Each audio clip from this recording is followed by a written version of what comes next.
Breakfast was now being served as I stood in the bakery's line. Margot's patisserie was supposedly one of the best bakeries in northern Italy, so it was a no-brainer to treat myself to their delicacies. And it would seem like everyone else had the same idea as I stood in the middle of this conga line. Some people were losing patience behind me and they trickled off into other vendors, but not me. I had to see for myself if Margot's has the best brioche sandwiches in all of Europe.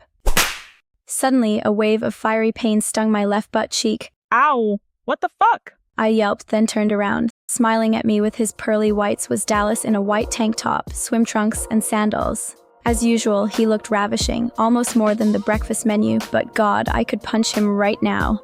Are you fucking kidding me? I gently rubbed my butt. Told you I would get you back, Merc.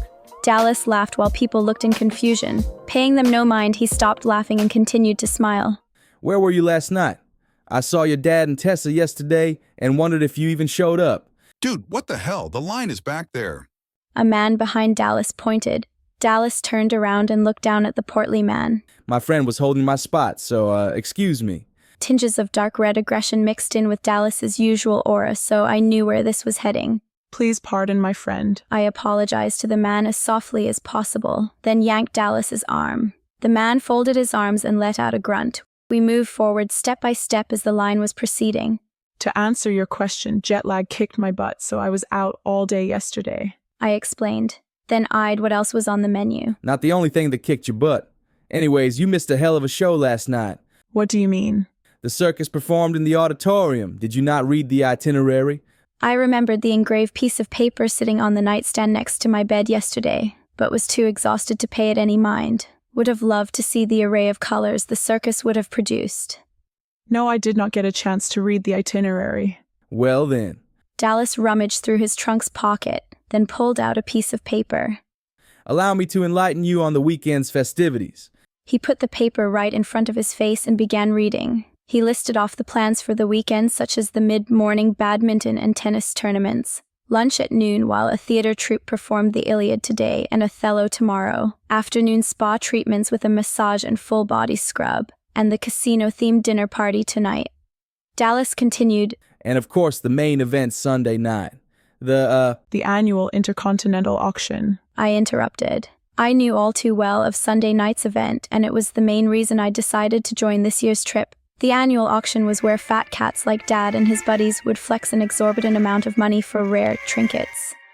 I had seen Dad come home every year with an innumerable amount of fine art, exotic carpets, or even accessories used by famous people in history.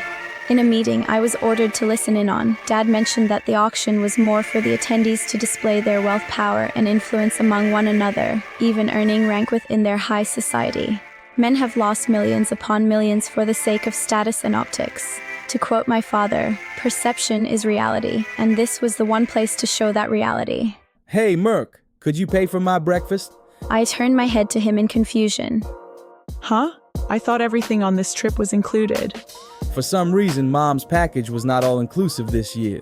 Tinges of violet intermingled with his usual green. Crazy, right? That is crazy. I did not think twice as I ordered my food then paid for his. We carried our lavish trays of breakfast to the garden pavilion, home to a mystifying fountain that provided great scenery. Taking a bite from my bacon, egg, and cheese brioche sandwich, my mouth was in a state of ecstasy as I chewed the confection. Let me get a bite. Dallas then opened his mouth almost as if to unhinge his jaw. I instead threw a piece of potato hash into his mouth that happened to catch in his throat. Dallas began to croak like a rabid bullfrog, trying to dislodge the small piece from his airway. I laughed as tears began to form in his eyes while he coughed his lungs out. He eventually evacuated the hash from his throat with a powerful cough. Dallas patted his chest with his fist and gave me a pained glare. Not cool, Merc. He gasped, eyes still red from tears. That's what you get for being an ass lately. He wiped the tears and snot from his face and returned to poking at his breakfast with his fork. An ass you want to sink your teeth in. I laughed. Ha, whatever. I took another bite of my ambrosia and swallowed it. What I really want to sink my teeth into is more information on who will be attending the auction and what kind of items are on the listing. Dallas pulled out another sheet of paper from his swim trunks, a small magazine of sorts. See for yourself. He handed it to me, and I noticed it was a catalog of all the items being sold at the auction. I quickly flipped the pages and stopped at one particular piece. Know anything about this one? I asked Dallas, showing him the image. He stopped chewing his food and responded, Oh wow, that is a beauty. Although Mom and I had our eyes on the fountain pen used by Michael Jackson, maybe we should bid for that instead. His eyes then glanced down to the bottom of the page. Wait, hold on. This is being sold by D. Paula Sanchez? Is she even here? He turned his head left and right like an owl. Calm down, Dallas. I turned the catalog back to myself. She was here but left yesterday. He let out a sigh. Phew! What would a drug lord be doing in a place like this? This is a place of sophisticates and honest earners, not the scum of the earth. I put down the catalog and we continued eating our breakfast. Hold the fucking phone. Dallas interrupted mid-bite. How the hell did you know Paula Sanchez was here? I paused before I answered. Because I saw her. You saw her? In what context? He cut his eyes at me. She and my father have a business relationship. Dallas's eyes still peered at me until his eyebrows raised in thought. I guess that probably explains why I always get the good shit when I'm at the Aphrodite. He laughed, then continued eating, always so cute when the gears in his head were turning.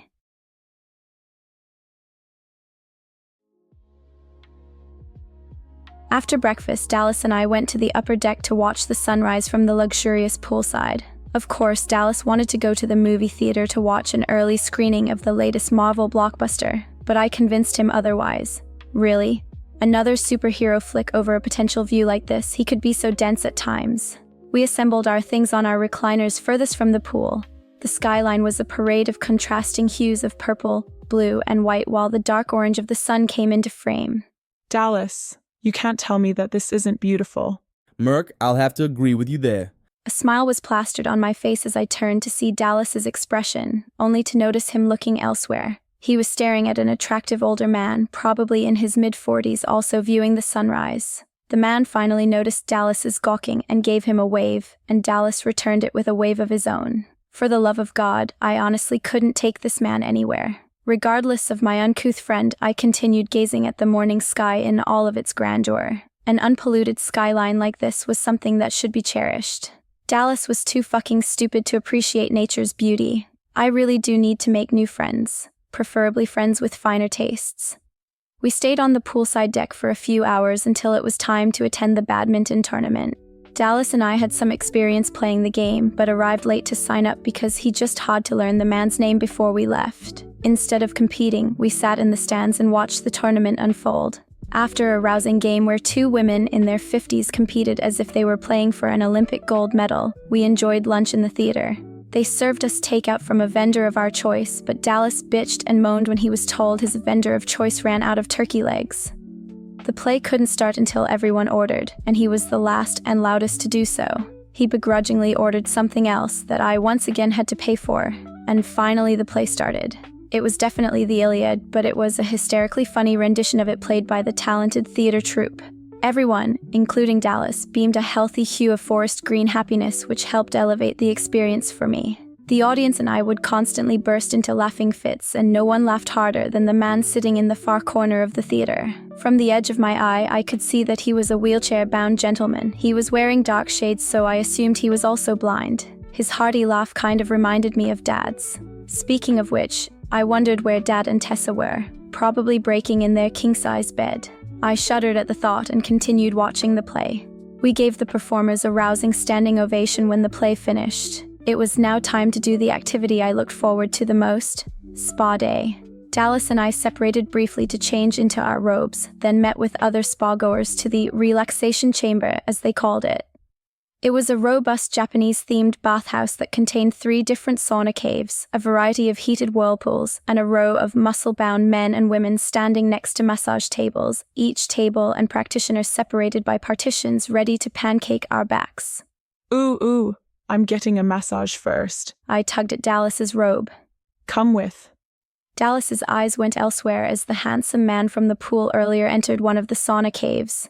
How about I meet you afterward? He immediately headed into the cave, leaving me on my own, unsurprisingly. I looked towards one of the masseuses who had biceps the size of watermelons. Our gazes met and he patted the table for me to hop on.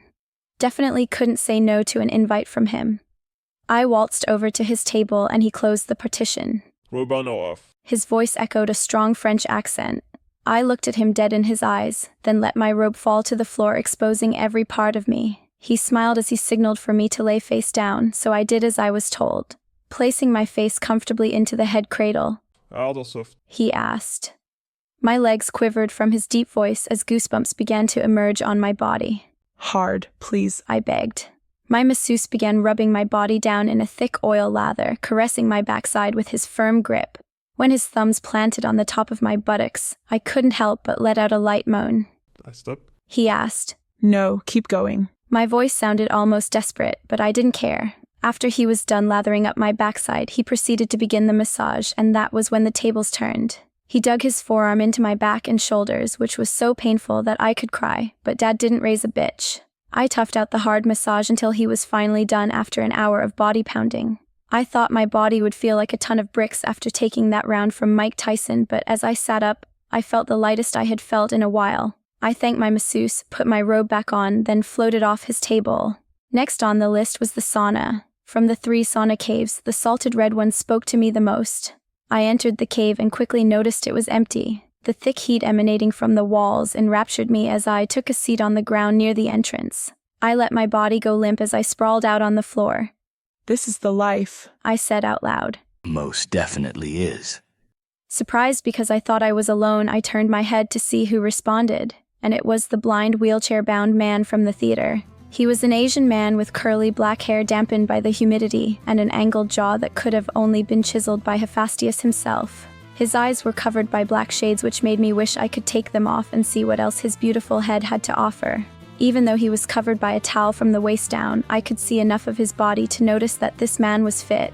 And I mean fit, with his clearly defined muscle tone from his biceps, shoulders, chest, and dear God, his abs. It was almost as if his body was cut from marble as his torso glistened from the steam. He was sitting next to a sauna-safe wheelchair, probably provided by the staff. I flipped my body to lie stomach down, and I faced the Adonis in front of me with my arms crossed under my head. You seem very comfortable. I attempted to flirt. But I see that you're more comfortable than I am. The man responded and gave me a dashing smile. Haha, very funny. I giggled. I'm sure that line would... I immediately stopped in my tracks. Something was off. I realized that when he spoke, nothing came from him. No haze or mist of any kind exited his body when he responded. This was a phenomena I had never experienced, and I suddenly sprung onto my knees to sit up. The man once again shot me a smile. Everything okay, my dear? He calmly asked, still airing nothing. I could feel you fidgeting about down there. I'm fine. I responded, then stood up. I forgot that I had somewhere I needed to be. The man smiled. Take care then. I moseyed my way out of the salt cave and turned my head to look back at the man. He was still sitting comfortably with that now creepy smile on his face. What the hell was that about?